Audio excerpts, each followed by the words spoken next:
ఈ ఫామ్ చూశారు కదా, ఈ ఫామ్ ఆల్రెడీ ఫిలప్ ఎలా చేయాలో మీకు ఆల్రెడీ ఒక వీడియో పెట్టాను నేను, మీరు అది చూడొచ్చు. దాంట్లో ఏమేమి కావాలని చెప్పేసి చూశారు కదండి. ఇది యాక్చువల్గా ఇది వచ్చేసి ఆనంద్బాగ్, మనకి ఆనంద్బాగ్ చౌరాస్తాలో ఉంటుంది ఇది. సో ఇలా మనకి సెంటర్స్ ఉన్నాయి ప్రతి చోట, మీరు ఎవరు కూడా వరీ కావద్దు. ఆల్రెడీ మీకు ఒక వీడియో పెట్టాను ఎలా ఫిలప్ చేయాలని చెప్పేసి. ఇక్కడ ఏం లేదు, ప్రస్తుతానికి మీరు ఈ ఫామ్ ఫిలప్ చేసేసి కేవలం మీ white ration card xerox plus ఎవరైతే మెంబర్ ఉంటారో, మెయిన్ మెంబర్ ఎవరి పేరు అయితే పెడుతున్నారో మీరు దీంట్లో, వారిది కేవలం ఒక ఆధార్ కార్డు జిరాక్స్, ఈ రెండే వాళ్ళు తీసుకుంటున్నారు.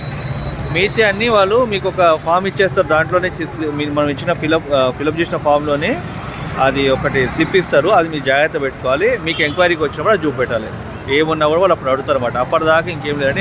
వెనక చూశారు కదా. సో ఇలా మనకి అక్కడ ఉన్న వాళ్ళు అందరు కూడా హెల్ప్ చేస్తారు, మీరు వాళ్ళని అడగవచ్చు మీరు. సో ప్రజలందరికీ ఒకటేనండి, టెన్షన్ తీసుకోవాల్సిన అవసరం లేదు దేని గురించి కూడా. మీరు మళ్ళొకసారి చెప్తున్నాను, కేవలం ఎవరైతే పేరు రాస్తున్నారో వాళ్ళది ఆధార్ కార్డు జిరాక్స్ ప్లస్ మీ రేషన్ కార్డు జిరాక్స్ రెండే వాళ్ళు తీసుకుంటున్నారు ఈ ఫామ్తోని. వేరే ఏం అవసరం లేదు ప్రస్తుతానికి ఇప్పుడు మీకు.